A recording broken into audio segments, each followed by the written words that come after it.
목사님, 이게 다 뭐예요? 왜 제 이름이 여기에? 그 순간 금고 안에서 반짝이던 건 돈도 금도 아니었습니다. 바로 교회 여인들의 이름이 적힌 수십 개의 상자, 그리고 그 마지막 상자엔 사모 강정순이라는 이름이 또렷이 새겨져 있었죠. 40년 동안 남편의 설교를 따라 기도하며 살아온 여자, 경북 매화군의 작은 교회 사모 강정수는 남편 한세진 목사가 감춰온 끔찍한 비밀을 우연히 발견합니다. 상담이라는 이름으로 여성 신도들을 조종하고 그들의 고백과 물건을 금고에 봉인해온 남편의 실체, 그리고 그가 다음으로 노린 대상은 순수한 15살 소녀 유진이었습니다. 이젠 누군가는 멈춰야 해. 정수는 기도 대신 결심을 택합니다. 오늘 이야기 궁금하시다면 무료로 할 수 있는 좋아요 버튼 눌러주세요. 행복한 일들만 가득할 거예요. 소중한 인연이 되길 기원합니다. 그럼 오늘의 사연 이야기 시작하겠습니다. 새벽 5시, 닭이 울기도 전에 강정수는 이미 눈을 떴다. 어둠 속에서 천장을 바라보며 그녀는 잠이 언제 깼는지조차 기억하지 못했다. 어쩌면 잠든 적이 없었는지도 모른다. 요즘은 밤과 새벽의 경계가 흐릿했다. 꿈을 꾸지 않는 건지 아니면 꿈과 현실이 구분되지 않는 건지 그저 눈을 감았다가 뜨면 다시 아침이 왔다. 침대 모서리에 앉아 무릎을 어루만졌다. 관절이 시렸다. 예순을 훌쩍 넘긴 몸은 정직했다. 거짓말을 하지 않았다. 아픈 건 아프다고, 무거운 건 무겁다고 말했다. 사람의 입과는 달랐다. 부엌으로 향하는 복도는 좁고 어두웠다. 벽에 걸린 십자가 하나가 희미한 달빛을 받아 반짝였다. 정수는 그 앞을 지날 때마다 고개를 살짝 숙였다. 습관이었다. 기도라기보단 인사에 가까운. 부엌에 들어서자 냉장고 위 시계가 옷이 12분을 가리켰다. 정수는 커피포트 대신 작은 냄비를 꺼냈다. 둥글레 차였다. 말린 뿌리를 물에 넣고 은근한 불로 끓이기 시작했다. 보글보글 물이 끓는 소리가 고요한 새벽을 채웠다. 그 소리가 좋았다. 살아있다는 증거 같았다. 창가로 다가가 하얀 커튼을 정리했다. 바람에 구겨진 자국이 있었다. 손끝으로 주름을 펴며 그녀는 문득 생각했다. 이 커튼도, 이 집도, 이 모든 게 누구를 위한 것이었을까? 사람들은 여전히 그녀를 사모님이라 불렀다. 시장에 가도, 교회에 가도, 은행에 가도, 사모님, 오늘도 일찍 나오셨네요. 그 말이 이제는 칭찬이 아니라 상처처럼 들렸다. 사모님, 목사의 아내, 누군가의 그림자. 그녀 자신의 이름은 언제부터 사라진 걸까? 둥글레차를 찻잔에 따르며 정수는 탁자 위에 놓인 묵주를 집어들었다. 오늘도 공소에 들를 생각이었다. 매일 아침 5시 반이면 동네 작은 공소에 불이 켜졌다. 몇 명 되지 않는 신자들이 모여 묵주기도를 바치는 시간. 그녀는 거기서 마음을 가라앉혔다. 아니, 가라앉히려 애썼다. 묵주알을 하나씩 만지작거리며 입술을 움직였다. 주님, 오늘 하루도 평안히 보내게 하옵소서. 그런데 기도의 끝에는 늘 같은 말이 덧붙여졌다. 그날의 일만은 잊게 마옵소서. 왜 잊지 말아야 하는지 그녀도 정확히 알지 못했다. 벌인지 다짐인지 아니면 증거인지. 다만 잊어서는 안 된다는 것만은 확실했다. 기억은 그녀에게 주어진 유일한 책임이었다. 찻잔을 입에 대는 순간 마음속에서 한 이름이 불쑥 떠올랐다. 한세진, 남편, 목사, 그리고 이제는 죽은 사람. 심장이 철렁했다.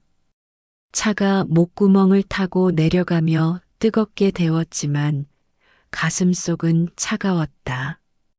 그의 이름은 20해가 지난 지금까지도 이 마을에서 의인으로 기억되고 있었다. 심장마비로 세상을 떠난 하나님의 종. 장례식 때 목사가 한 말이었다. 사람들은 고개를 끄덕이며 눈물을 흘렸다. 그는 선한 목자였고 신실한 일꾼이었고 부드러운 남편이었다. 모두가 그렇게 믿었다. 하지만 정순만은 알고 있었다. 그것이 신의 뜻이 아니었다는 것을. 그의 죽음은 우연이 아니었다. 찻잔을 내려놓고 그녀는 자신의 손을 바라봤다. 주름진 손등, 굳은 살 박힌 손가락. 이 손으로 그녀는 20해 동안 기도했고 밥을 지었고 그리고 그날 밤엔 손끝에서 여전히 그날의 냄새가 나는 것만 같았다. 메밀의 고소한 향, 국수가 끓는 소리, 그리고 남편이 젓가락을 들던 순간의 고요함. 정수는 눈을 감았다. 그리고 천천히 숨을 내쉬었다. 오늘따라 공소로 향하는 발걸음이 평소보다 무거웠다. 왜일까? 몸이 무거운 건지, 마음이 무거운 건지, 아니면 오늘따라 기억이 더 선명한 건지. 묵주를 손에 쥔 채 그녀는 현관문을 열었다. 새벽 공기가 차갑게 얼굴을 스쳤다. 하늘은 아직 어두웠고 별 하나가 희미하게 남아 있었다. 정수는 중얼거렸다. 주님, 오늘도 저를 지켜주소서. 그리고 그날의 진실도. 강정순이 태어난 곳은 1950년대 대구 인근의 작은 산골 마을이었다. 집들은 다닥다닥 붙어 있었고 골목은 좁아서 두 사람이 지나가려면 어깨를 비껴야 했다. 그 마을에서 여자아이로 태어난다는 건 이미 정해진 운명을 받아들이는 일이었다. 순종. 그것이 첫 번째 미덕이었다. 정순의 아버지 강태윤은 말이 적은 사람이었다. 하루 종일 밭에서 일하고 돌아와도 10마디를 넘기는 법이 없었다. 하지만 그의 침묵은 폭력보다 무거웠다. 단 한 번의 눈빛만으로도 식구들은 숨을 죽였다. 밥상머리에서 숟가락 소리조차 조심스러웠다. 아버지의 기분을 읽는 것이 가족의 생존법이었다. 어머니 한정임은 달랐다. 그녀는 말이 많았다. 하지만 그 말들은 모두 같은 방향을 가리켰다. 여자는 얌전해야 해. 그래야 시집 잘 간다. 웃음소리 크면 남자들이 싫어한다. 고개 숙이고 걸어라. 그게 여자의 자세다. 어머니는 매일 새벽마다 성경책을 펴놓고 기도했다. 무릎 꿇은 채로 때로는 1시간도 넘게. 정수는 그 모습을 보며 자랐다. 신앙이란 그런 것인 줄 알았다. 무릎 꿇고 고개 숙이고 입 다물고 견디는 것. 정수는 자연스럽게 조용한 아이가 되었다. 학교에서도 말이 없었고 집에서도 그림자처럼 지냈다. 선생님은 그런 그녀를 칭찬했다. 참 얌전하고 착한 학생이네요. 착하다는 말. 정수는 그 말을 들을 때마다 가슴 한구석이 답답했다. 착한 게 아니라 무서운 것뿐인데 혼날까봐, 미움받을까봐, 버림받을까봐 조용히 있는 것뿐인데 12살이 되던 해 봄 교회에서 일이 벌어졌다. 예배가 끝나고 정수는 화장실에 가려고 복도를 지나가고 있었다. 그때 교회 집사 한 명이 다가왔다. 40살쯤 되어 보이는 남자. 사람들은 그를 권 집사님이라 부르며 존경했다. 정수나 잠깐. 그가 손을 내밀었다. 정수는 멈춰섰다. 그리고 그의 손이 자신의 어깨를, 팔을, 머리카락을 만지는 걸 느꼈다. 온몸이 굳어버렸다. 소리를 내야 한다는 걸 알면서도 입이 떨어지지 않았다. 착하지? 우리 정순이. 이렇게 예쁜데 왜 이렇게 조용해? 그의 목소리는 달콤했지만 손길은 끈적했다. 집에 돌아와 정수는 한참을 울었다. 그러다 용기를 내서 어머니에게 말했다. 떨리는 목소리로, 끊어지는 숨으로. 엄마 오늘 교회에서. 어머니는 정순의 말을 끊었다. 그런 일은 내가 웃어서 생긴 거야. 여자가 함부로 웃고 다니면 남자들이 오해한다. 알겠니? 정수는 대답하지 못했다. 그저 고개만 끄덕였다. 그리고 그날 이후로 그녀는 웃는 법을 잊었다. 학교에서 친구들이 장난을 쳐도 재미있는 이야기를 해도 정순의 입가엔 미소가 번지지 않았다. 웃으면 안 된다고 생각했다. 웃으면 또 누군가 다가올까봐. 웃으면 또 잘못이 생길까봐. 그렇게 자라난 아이는 결국 어른들이 원하는 착한 딸이 되었다. 말대꾸하지 않고 불평하지 않고 시키는 대로 하는. 겉으로 보기엔 완벽한 딸이었다. 하지만 그 착함은 늘 두려움의 다른 이름이었다.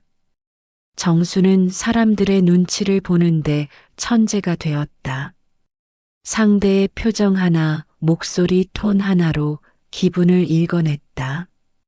그리고 그에 맞춰 자신을 지웠다.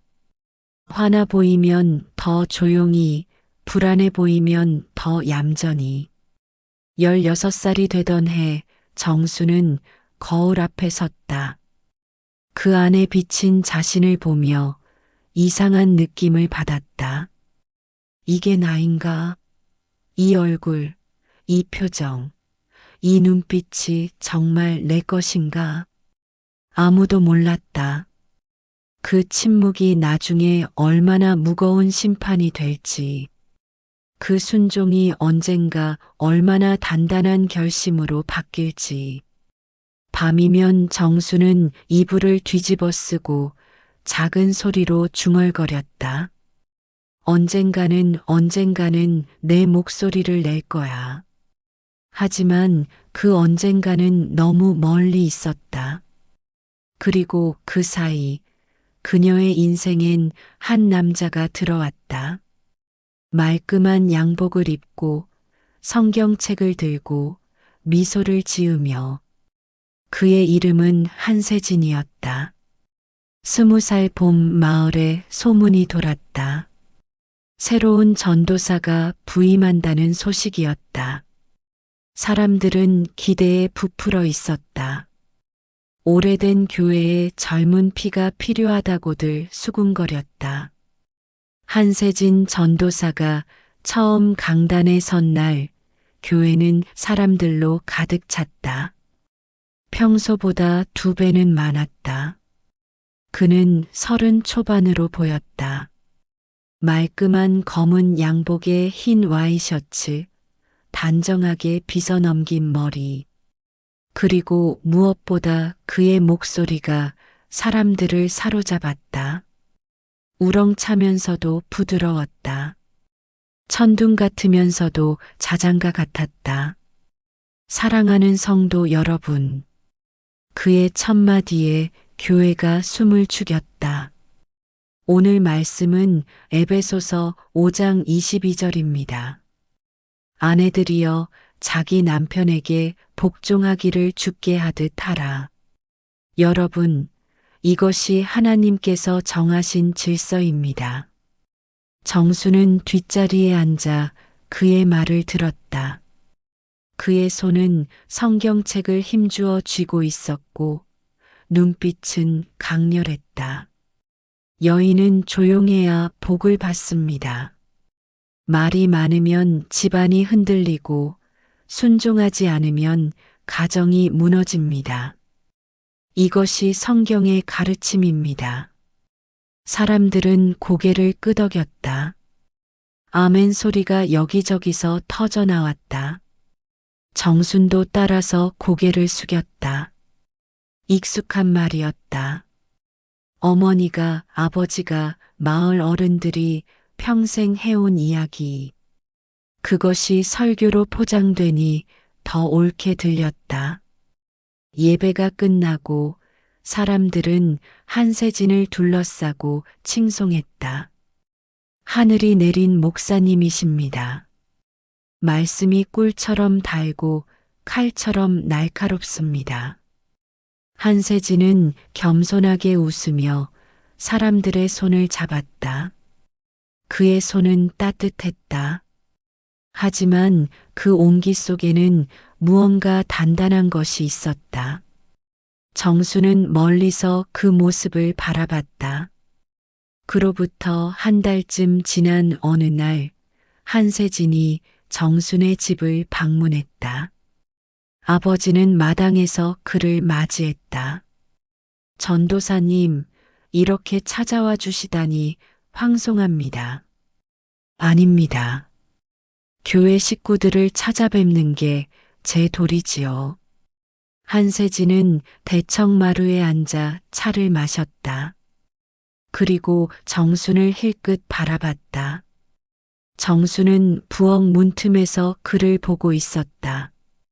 눈이 마주치자 재빨리 고개를 숙였다. 따님이 참 얌전하십니다. 그러게 말입니다. 말썽 한 번 부린 적 없는 아이입니다. 한세진이 미소 지었다. 그런 딸을 두셨으니 복 받으실 겁니다.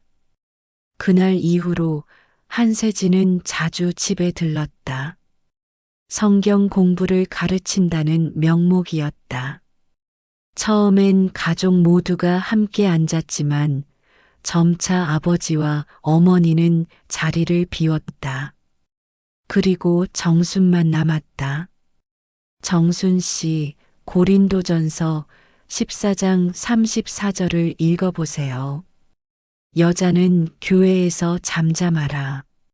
그렇습니다.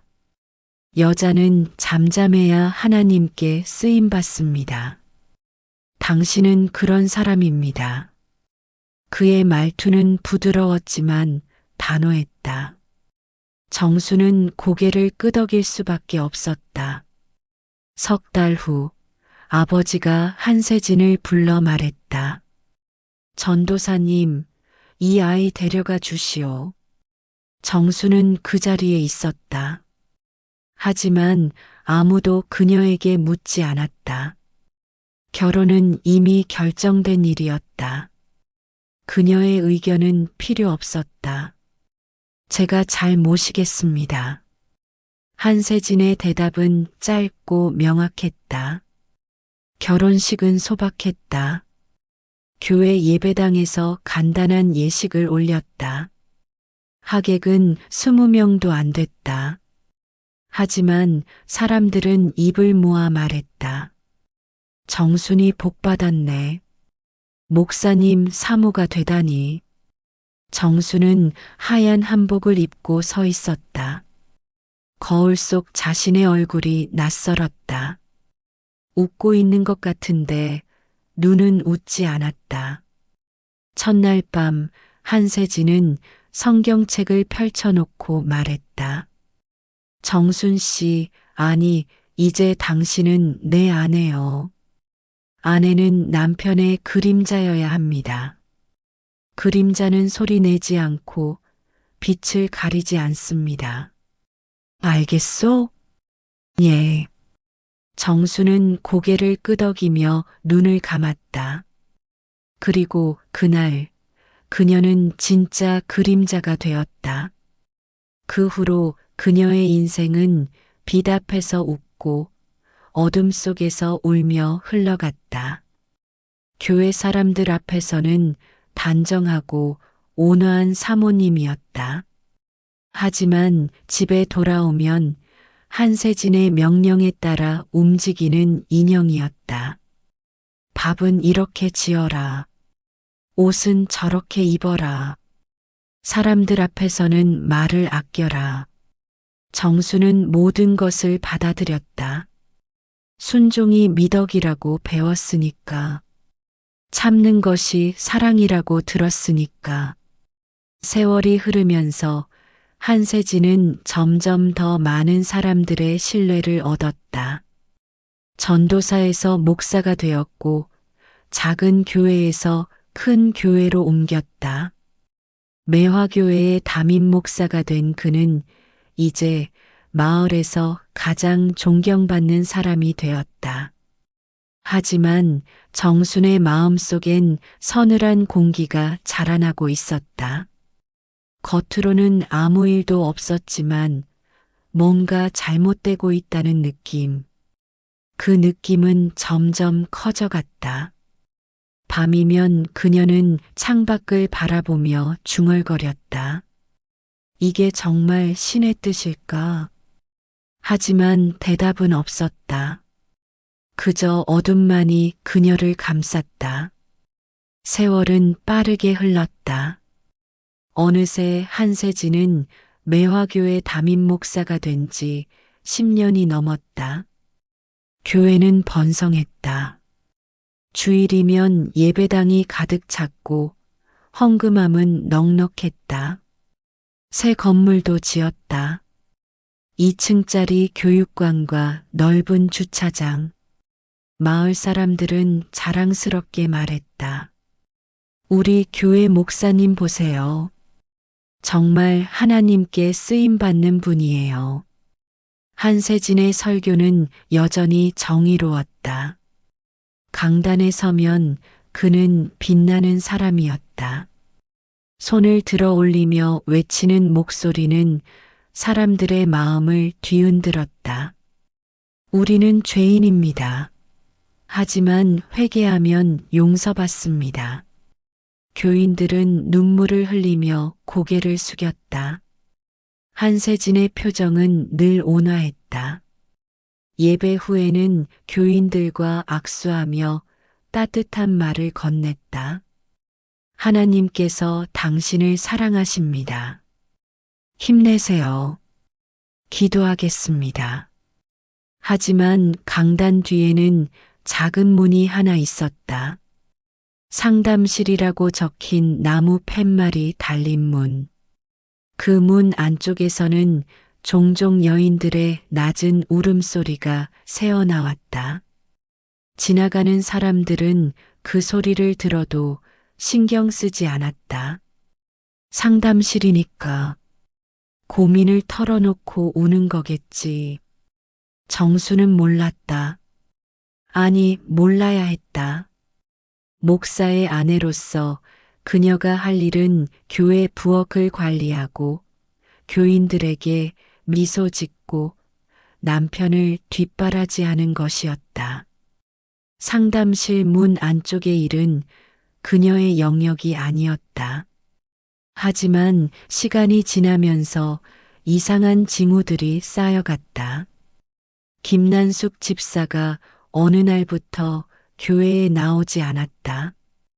아무 말도 없이 사라졌다. 정순이 집에 전화를 걸자 남편이 받았다. 아내가 고향에 내려갔습니다. 한동안 못 올 것 같습니다. 목소리가 차갑고 딱딱했다. 박미향 권사도 마찬가지였다. 예배 때마다 앞자리에 앉던 사람이었는데 갑자기 다른 교회로 옮겼다는 소문이 돌았다. 이유는 아무도 몰랐다. 이순정 집사는 교회를 그만두고 아예 신앙을 버렸다고 했다. 정순이 우연히 시장에서 만났을 때 이순정은 그녀를 피하듯 고개를 돌렸다. 눈빛이 불안했다. 무언가에 쫓기는 사람처럼. 그리고 어느 날 정수는 예배당 구석에서 작은 반지 하나를 발견했다. 은으로 만든 소박한 반지. 안쪽에 이름이 새겨져 있었다. 미향. 정수는 그 반지를 손에 쥐고 한참을 서 있었다. 박미향 권사의 것이었다. 그녀가 늘 끼고 다니던 반지. 왜 여기 떨어져 있을까? 왜 가져가지 않았을까? 그날 저녁 정수는 남편에게 물었다.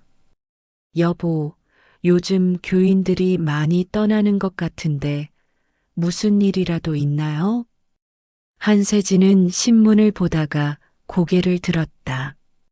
사람들은 원래 믿음이 약하면 떠나는 법이요. 신경 쓸 필요 없소. 하지만 당신은 당신 일이나 하시오. 교회 일은 내가 알아서 할 테니. 목소리가 차갑게 가라앉았다. 정수는 더 이상 말을 잇지 못했다. 며칠 후 정수는 우연히 상담실 앞을 지나가게 되었다. 문이 살짝 열려 있었다. 안에서 한세진의 목소리가 들렸다. 괜찮아요. 하나님께 고백하면 모든 게 용서됩니다. 그리고 여자의 흐느끼는 소리. 목사님, 저는 정말 쉿. 고백문을 쓰세요. 그리고 이걸 제게 맡기세요. 그러면 구원받을 겁니다. 정수는 심장이 쿵 내려앉는 걸 느꼈다. 무언가 잘못되고 있었다. 하지만 정확히 뭔지 알 수 없었다. 그녀는 발걸음을 재촉해 그 자리를 벗어났다. 밤이 되면 정수는 잠을 이루지 못했다. 머릿속에 조각들이 떠다녔다. 사라진 여자들, 불안한 눈빛들, 반지, 고백문, 상담실. 그 모든 것이 무언가를 가리키고 있었다. 어느 날 아침 정수는 남편의 서재를 정리하다가 작은 수첩을 발견했다. 무심코 펼쳐보니 여자들의 이름이 적혀 있었다. 난숙, 미향, 순정, 그리고 그 옆에는 날짜와 짧은 메모들이 있었다. 고백문 보관, 상담 완료, 반지 보관. 정순의 손이 떨렸다. 이게 무슨 뜻일까? 왜 여자들의 물건을 보관한다는 걸까? 그날 저녁 한세진은 평소처럼 식탁에 앉았다. 정순이 차린 저녁을 먹으며 만족스럽게 말했다. 오늘도 상담이 많았소. 하나님의 일은 참 바쁘구려. 정수는 대답하지 않았다. 그저 그의 얼굴을 바라봤다. 온화한 미소, 부드러운 눈빛. 하지만 그 뒤에 무엇이 숨어 있는지 이제 그녀는 알아가고 있었다. 남편이 지키는 것은 신의 말씀이 아니었다. 오직 자기 권력과 비밀의 금고였다. 그리고 그 금고가 실제로 존재한다는 사실을 정수는 오래지 않아 알게 될 것이었다. 밤, 정수는 창밖을 바라보며 중얼거렸다. 주님, 이게 정말 당신의 뜻인가요? 하지만 대답은 없었다. 그저 어둠만이 깊어졌다. 어느 늦은 오후였다. 예배가 끝나고 교인들이 모두 돌아간 뒤 정수는 예배당을 정리하고 있었다. 찬송 가책을 제자리에 꽂고 의자를 가지런히 놓고 바닥에 떨어진 쓰레기를 줍는 일. 사모님의 일상이었다. 강단으로 올라가 재단보를 정돈하던 중 정수는 벽에 걸린 액자가 기울어진 것을 발견했다. 최후의 만찬 그림이 담긴 커다란 액자였다. 예수와 12제자가 식탁에 둘러앉은 그림. 교회에서 흔히 볼 수 있는 그림이었다. 정수는 액자를 바로잡으려고 손을 뻗었다. 그런데 액자를 들어 올리는 순간 그 뒤에 뭔가 있다는 걸 느꼈다. 벽이 평평하지 않았다. 손끝에 차가운 금속의 감촉이 느껴졌다. 심장이 쿵 하고 뛰었다. 정수는 주위를 둘러봤다. 아무도 없었다. 그녀는 조심스럽게 액자를 완전히 들어 올렸다. 그곳에 작은 벽금고가 있었다. 회색 금속으로 된 사각형 금고. 먼지 하나 없이 깨끗했다. 정순의 숨이 가빠졌다. 두근거림이 온몸을 타고 퍼졌다. 이게 여기 왜 있는 걸까? 남편도 금고가 있다는 말을 한 적이 없었다.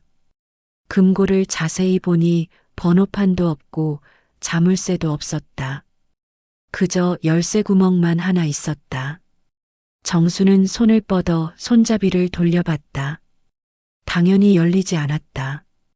열쇠가 필요했다. 정수는 액자를 다시 제자리에 걸고 천천히 강단을 내려왔다. 머릿속이 복잡했다. 금고, 상담실, 사라진 여자들, 고백문, 모든 게 연결되어 있는 것 같았다. 그날 밤 잠을 이루지 못하고 뒤척이던 정수는 문득 떠올렸다. 남편의 서류를 관리하는 진동만 장로. 그가 교회의 모든 열쇠를 관리한다는 걸. 혹시 그 금고 열쇠도 가지고 있는 건 아닐까? 다음 날 아침 정수는 일부러 일찍 교회에 나갔다. 진 장로가 새벽 기도를 위해 문을 열러오는 시간이었다. 아, 사모님. 일찍 나오셨네요. 장로님, 잠깐 여쭤볼 게 있어서요. 정수는 최대한 자연스럽게 말했다. 목사님께서 급히 찾으시는 서류가 있다고 하시던데 혹시 강단 뒤쪽 금고 열쇠 가지고 계신가요? 진 장로의 표정이 잠깐 굳어졌다. 그리고 조심스럽게 물었다. 목사님께서 직접 말씀하셨나요? 네, 급하시다고 하셨어요. 정순의 목소리는 떨리지 않았다. 평생 순종하며 살아온 사람의 목소리. 의심받을 이유가 없는 목소리. 진 장로는 망설이다가 호주머니에서 작은 열쇠 하나를 꺼냈다. 여기 있습니다. 다 쓰시면 돌려주세요. 감사합니다, 장로님. 정수는 열쇠를 받아 손에 쥐었다. 차갑고 작은 금속 조각. 하지만 그 무게는 상상보다 무거웠다. 새벽 기도가 시작되고 사람들이 예배당에 모였다. 정순도 뒷자리에 앉아 기도하는 척했다. 하지만 머릿속은 온통 그 금고뿐이었다. 기도가 끝나고 사람들이 하나둘 돌아갔다. 정수는 일부러 천천히 움직였다. 마지막까지 남았다. 마침내 교회가 텅 비었다. 정수는 강단으로 올라갔다. 손이 떨렸다. 액자를 들어 올리고 금고 앞에 섰다. 열쇠를 구멍에 넣었다. 딸깍. 금고 문이 열리는 소리는 기도 중 숨죽인 한숨처럼 낮았다. 정수는 천천히 문을 열었다. 안에는 작은 상자들이 가지런히 놓여 있었다. 5개. 각각의 상자에는 이름이 적혀 있었다. 난숙, 미향, 순정, 그리고 2개는 비어 있었는데 하나에는 유진이라고 적혀 있고 다른 하나에는 강정순이라고 적혀 있었다. 정순의 손이 멈췄다. 자기 이름이 있었다. 왜 내 이름이? 떨리는 손으로 첫 번째 상자를 열었다. 난숙이라고 적힌 상자. 안에는 머리핀 하나와 낡은 손수건, 그리고 종이 몇 장이 들어 있었다. 정수는 종이를 펼쳤다. 고백문이었다. 저는 남편에게 거짓말을 했습니다. 용서해 주세요. 저는 욕심이 많습니다. 하나님, 용서해 주세요. 글씨체가 떨리고 있었다. 울면서 쓴 것 같았다. 정수는 다음 상자를 열었다. 미향. 안에는 은반지와 고백문이 있었다. 시장에서 주었던 바로 그 반지였다. 저는 더러운 생각을 했습니다. 저는 목사님께 나쁜 감정을 가졌습니다. 순정 상자에도 마찬가지였다. 낡은 십자가 목걸이와 고백문들. 정수는 마지막으로 자신의 이름이 적힌 빈 상자를 바라봤다. 아직 비어 있었다. 하지만 이미 준비되어 있었다. 그녀도 언젠가 이 안에 들어갈 예정이었던 것이다. 온몸에 소름이 돋았다. 이게 뭔가? 남편은 여자들의 고백을 받아 그들의 물건과 함께 보관하고 있었다. 비밀을 쥐고 있었다. 약점을 모으고 있었다. 정수는 상자들을 다시 제자리에 놓고 금고 문을 닫았다.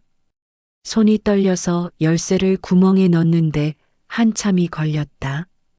액자를 제자리에 걸고 강단을 내려왔다. 무릎에 힘이 풀려 그 자리에 주저앉았다. 숨이 가빠졌다. 눈물이 나려고 했지만 참았다. 울 시간이 없었다. 정수는 고개를 들어 십자가를 바라봤다. 주님, 이제 어떻게 해야 하나요? 하지만 십자가는 아무 말도 하지 않았다. 그날 정수는 알았다. 이제 더는 참지 않아야 한다는 것을, 이제 더는 순종할 수 없다는 것을, 그리고 멈춰야 한다는 것을, 이 남자를, 이 거짓을, 이 모든 것을. 정수는 천천히 일어났다. 그녀의 눈빛이 달라져 있었다. 더 이상 그림자가 아니었다.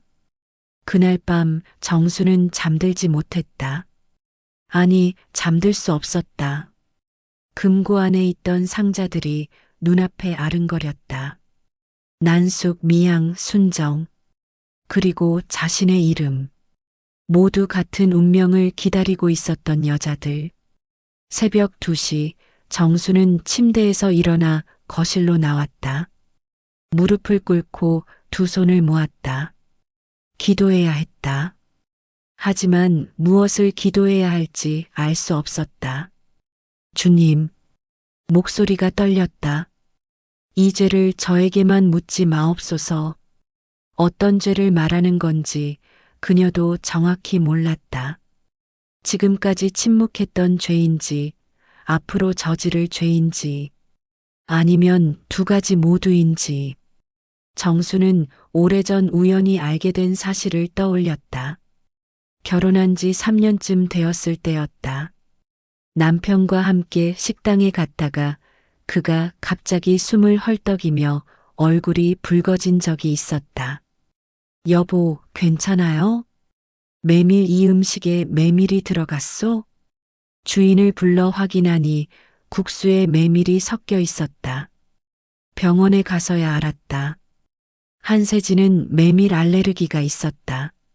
심하면 호흡 곤란까지 올 수 있다고 의사가 말했다. 조심하셔야 합니다. 이건 생명에 관련된 문제니까요. 그 후로 정수는 늘 조심했다. 메밀이 들어간 음식은 절대 식탁에 올리지 않았다. 아내의 의무라고 생각했다. 남편을 지키는 것이. 하지만 지금 그 기억은 다른 의미로 다가왔다. 정순의 결심은 복수보다 멈춤에 가까웠다. 이 남자를 벌주는 게 아니라 멈추게 하는 것. 더 이상 누군가를 상처 입히지 못하게 하는 것. 이제 누군가는 그를 멈춰야 한다. 정수는 일어나 부엌으로 갔다. 찬장 깊숙한 곳에 메밀가루 한 봉지가 있었다. 오래전 시장에서 샀다가 쓰지 못하고 그냥 둔 것이었다. 손에 쥐자 묵직했다. 그날 한세진은 아침부터 기분이 좋지 않았다. 예정되어 있던 세례 상담이 갑자기 미뤄졌기 때문이었다. 유진이가 갑자기 못 온다는군요. 무슨 일인지 모르겠소. 그러시구나. 정수는 담담하게 대답했다. 그럼 오늘은 집에서 쉬시는 게 어때요? 할 일이 많은데 무슨 쉬어. 짜증나는군. 한세진은 서재로 들어가 문을 닫았다. 정수는 그 뒤를 바라보다가 천천히 부엌으로 향했다. 저녁이 되었다. 정수는 평소처럼 식탁을 차렸다. 밥과 반찬, 국, 그리고 국수 한 그릇. 보통 때와 다를 게 없어 보였다. 하지만 그 국수에는 메밀이 섞여 있었다. 한세진이 식탁에 앉았다. 오늘 메뉴가 뭐요? 국수 끓였어요. 좋아하시잖아요. 그렇지.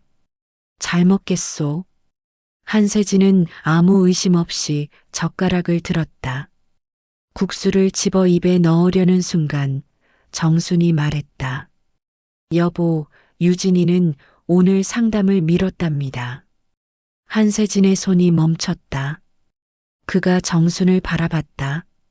그건 아까 말했잖소. 네, 알아요.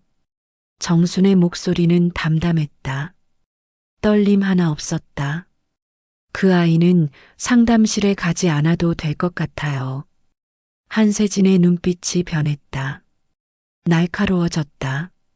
무슨 소리요? 아무것도 아니에요. 그냥 그 아이는 괜찮을 것 같아서요. 공기가 무겁게 가라앉았다. 한세진은 정순을 한참 바라보다가 국수를 입에 넣었다. 씹고 삼켰다. 식탁 위 공기가 무겁게 식어갔다. 정수는 자신의 밥을 먹는 척하며 남편을 관찰했다. 그는 아무렇지 않게 국수를 먹었다. 한 젓가락, 두 젓가락, 그리고 세 번째 젓가락을 입에 넣었을 때였다. 한세진의 얼굴이 붉어지기 시작했다. 숨소리가 거칠어졌다. 크흠. 괜찮으세요? 정순이 물었다. 목소리에 감정이 없었다. 이게 뭐요? 한세진은 목을 긁어대며 숨을 헐떡였다. 얼굴이 점점 더 붉어졌다. 식탁 위에 물잔을 움켜쥐었지만 손이 떨려 엎질렀다. 물이 식탁 위로 흘러내렸다. 메밀이 들어갔나 봐요. 정순이 조용히 말했다. 한세진은 그녀를 바라봤다. 눈이 커졌다. 믿을 수 없다는 표정. 하지만 말을 잇지 못했다. 숨이 막혔다. 정수는 일어나지 않았다. 그저 앉아서 남편을 바라봤다. 그의 얼굴이 점점 창백해졌다. 손이 허공을 휘젓다가 천천히 떨어졌다. 마침내 그가 쓰러졌다. 식탁 위로 머리가 떨어지는 소리가 둔탁하게 울렸다. 정수는 한참을 그 자리에 앉아 있었다. 움직이지 않았다. 울지도 않았다. 그저 앞을 바라보며 숨을 쉬었다. 시계가 똑딱거렸다. 시간이 흘렀다. 정수는 천천히 일어나 남편에게 다가갔다. 손목에 손을 대봤다. 맥박이 없었다. 그녀는 고개를 끄덕였다. 이제 끝났구나.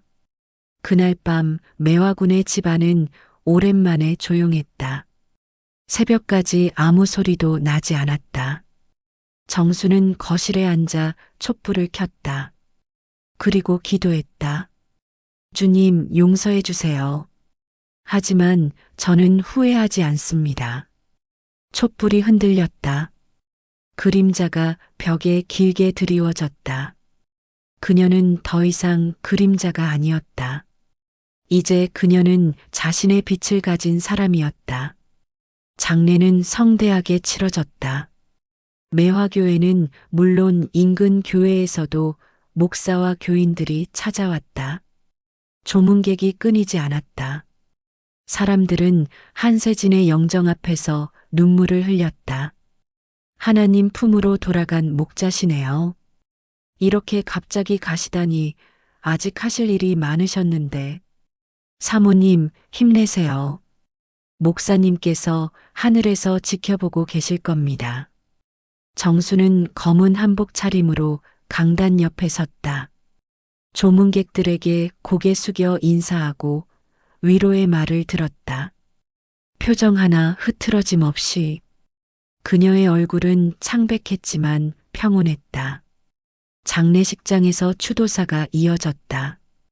한세진 목사님은 선한 목자였습니다. 양들을 사랑으로 돌보셨고 하나님의 말씀을 충성되이 전하셨습니다. 사람들은 고개를 끄덕였다. 아멘 소리가 여기저기서 터져나왔다. 정수는 그 소리들을 들으며 가만히 서 있었다. 마음속에서는 이상한 고요함이 흘렀다. 슬픔도 죄책감도 아닌 그저 끝났다는 안도감. 사흘째 되는 날 장례를 모두 마치고 사람들이 돌아갔다. 교회는 다시 텅 비었다. 정수는 혼자 예배당에 남았다. 그녀는 천천히 강단으로 올라갔다. 최후의 만찬 액자 앞에 섰다. 액자를 들어 올리고 금고 문을 열었다. 진 장로에게서 받은 열쇠는 아직 그녀의 손에 있었다.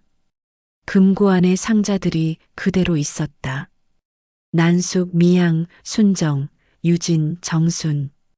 정수는 하나씩 꺼내며 이름을 조용히 읊었다. 난숙 씨. 상자를 열었다. 머리핀과 고백문. 그녀는 고백문을 펼쳤다. 떨리는 글씨로 가득한 종이. 누군가의 두려움과 수치심이 그대로 담겨 있었다. 미향 씨. 은반지와 고백문. 반지가 희미한 빛을 반사했다. 순정 씨. 십자가 목걸이와 고백문. 목걸이 줄이 끊어져 있었다. 마지막으로 자신의 이름이 적힌 빈 상자를 들었다. 아직 비어 있었다. 하지만 준비되어 있었던 것. 자신도 언젠가 이 안에 갇힐 운명이었던 것. 정수는 모든 고백문을 모았다. 한 장 한 장 조심스럽게. 그리고 뒷마당으로 향했다.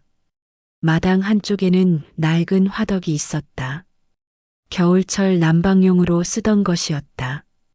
정수는 장작을 몇 개 넣고 불을 붙였다.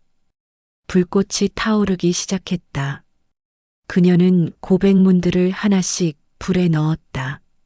종이가 타들어가며 연기가 피어올랐다.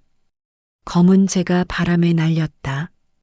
종이 타는 냄새가 코를 찔렀다. 매캐하고 쓴 냄새.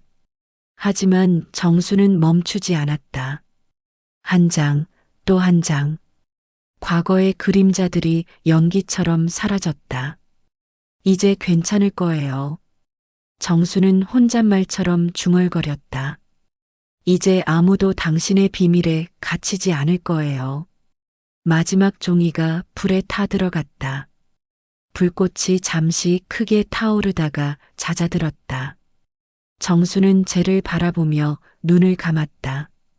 상자 속에 남은 물건들 마이너스 머리핀, 반지, 목걸이 마이너스 은 각자의 주인에게 돌려보내기로 했다. 정수는 작은 봉투에 물건들을 하나씩 넣고 이름을 적었다. 며칠 뒤 그녀는 주소를 수소문해 우편으로 보냈다. 편지는 쓰지 않았다. 물건만 넣었다. 설명은 필요 없었다. 받는 사람은 알 것이다. 일주일쯤 지났을 때 정수는 시장에서 김난숙을 마주쳤다. 난숙은 정순을 보자 걸음을 멈췄다. 두 사람의 눈이 마주쳤다. 난숙의 눈빛에는 놀라움과 감사함이 섞여 있었다. 하지만 말은 하지 않았다. 그저 깊게 고개를 숙였다. 정순도 고개를 숙여 답했다. 답장은 없었다. 하지만 마주치는 눈빛마다 신호가 있었다. 알고 있다는 신호, 고맙다는 신호. 박미양도 이순정도 다시 교회로 돌아오진 않았다. 하지만 그들은 이제 자유로웠다. 비밀에 갇히지 않았다. 두려움에 숨지 않았다. 그리고 그때부터 매화교회는 달라지기 시작했다. 진동만 장로가 임시로 교회를 맡았다. 그는 상담실 문을 없앴다. 대신 넓은 창문이 달린 상담 공간을 만들었다. 투명한 유리벽. 누구나 안을 볼 수 있는. 상담은 비밀이 아닙니다. 빛 가운데서 이루어져야 합니다. 진 장로의 말에 교인들은 고개를 끄덕였다. 몇 달 후 젊은 목사가 새로 부임했다. 30대 중반의 조용한 사람이었다. 그는 첫 설교에서 이렇게 말했다. 저는 여러분 위에 군림하려 온 게 아닙니다.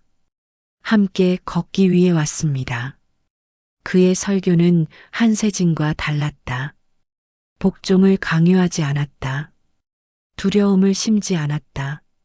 믿음은 두려움을 이기는 것입니다. 그리고 진실은 어둠을 몰아냅니다. 정수는 뒷자리에 앉아 그 말을 들었다. 가슴이 따뜻해졌다. 오랜만에 느끼는 평안이었다. 예배가 끝나고 정수는 밖으로 나왔다. 햇살이 따사로웠다. 교회 마당에 핀 들꽃들이 바람에 흔들렸다. 그때 멀리서 한 소녀가 걸어오는 게 보였다. 16쯤 되어 보이는 아이. 손에 스케치북을 들고 있었다. 유진이었다. 사모님, 안녕하세요. 유진아, 그림 그리러 가니? 네, 오늘 날씨가 좋아서요. 유진은 밝게 웃었다. 그 웃음은 깨끗했다. 어떤 그림자도 없었다. 정수는 마음속으로 중얼거렸다. 그래, 그 아이만은 살아야 했지. 상자에 들어가지 않은 이름, 구해낸 이름. 정수는 유진의 뒷모습을 바라보며 작은 미소를 지었다.